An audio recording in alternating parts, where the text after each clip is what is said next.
And we're going to be joined on Zoom link by Ambassador Puri, former senior diplomat. He'll be joining us to discuss the story. Is Ambassador Puri with us? Yes, right. Thank you very much, Ambassador. Now, Elon Musk, he says that he's defending meritocracy by backing this H-1B visa program. Is that what the MAGA Republicans want to hear? What would you think?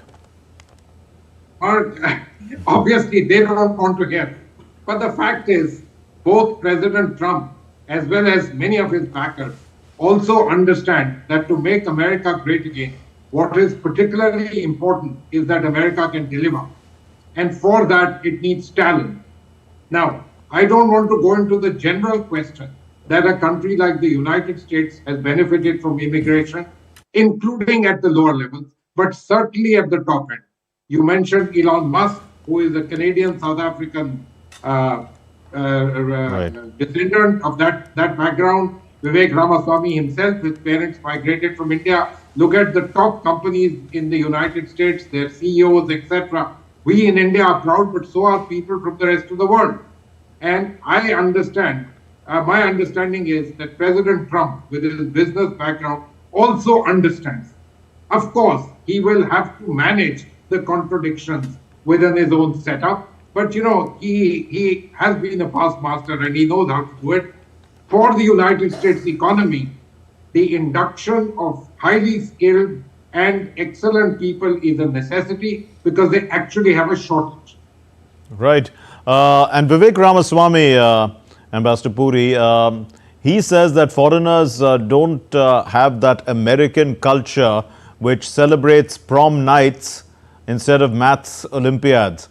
So, I mean, you know, the H-1B visa seekers obviously are the ones carrying a different culture, which is a meritocracy culture. You're absolutely right. I'm not sure if Vivek Ramaswamy is speaking from his own experience or that of his parents. But the fact of the matter is, you know, we are kind of willing to put in the 70 hours of work that you require in a week. And obviously, if you come from a background where some of these things or good things in life are taken for granted, from cultures are also important. However, without going into all of it, I think the fundamental point is that these immigrants who come in on these highly skilled visas, the H-1B and other such similar programs, they bring to the United States economy skill sets that add hugely to the US's overall economic power, its global dominance, its development of its tech sector, its cutting edge abilities, and so on. And let me say something to you. You know, today we are looking at people from India, from other parts of the developing world. You know, let's not forget that some of the finest minds over the years, over the past decades and more than that, have come to the United States from Europe. And so therefore the US has always been a magnet which has taken people in, best and the brightest from the world, and used them for their own gain. Indeed, so it is a country of immigrants, as people often say. But Ambassador Puri, you know, the Democrats, they are already poking fun at Trump, calling Musk the co-president. So, and you do see this leading to some sort of an ego clash because, after all, Trump is easily hurt. Look, this is obviously something many people would hope to see because, you know, there is little doubt that Elon Musk and the fact that he was the owner of X, now previously known as Twitter, really helped whip up a great deal of euphoria in the favor of President Trump and his huge victory in the election. Now, having said all of this, I think we also need to recognize that President Trump, to start with, would like to build this business, keep up his connection with the business side of things to ensure that America has the requisite talents, etc.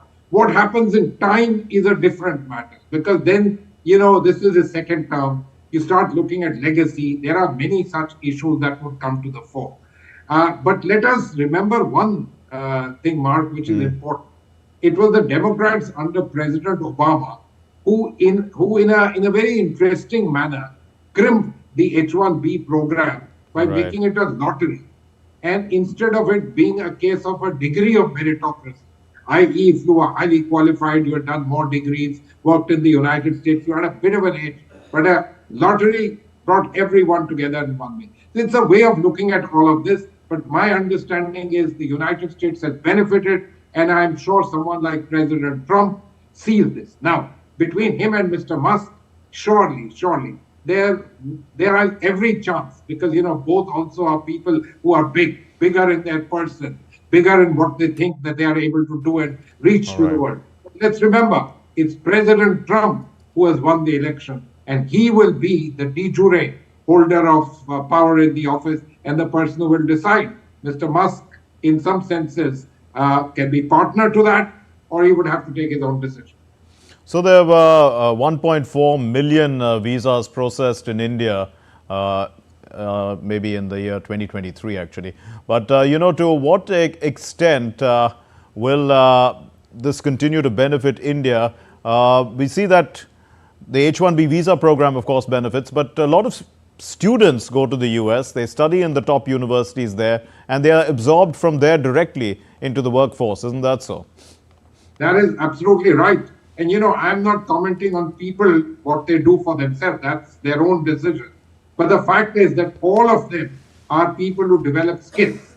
It's not just the engineering skills, the doctors, the economists, all the others. They develop skill sets, each and every one of which the United States and its economy appreciates. And that's why they give them jobs.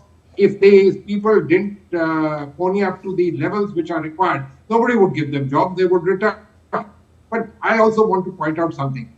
As the Indian economy is growing, as India is growing in its profile in the world, many people are seeing opportunities here.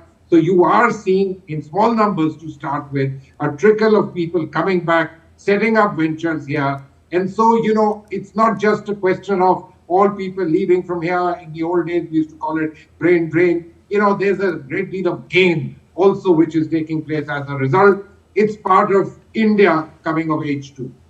We leave it there. Thank you very much, Ambassador Manjeet Puri, former senior diplomat. Thank you for joining us and Thank you, throwing Mark. light on this subject.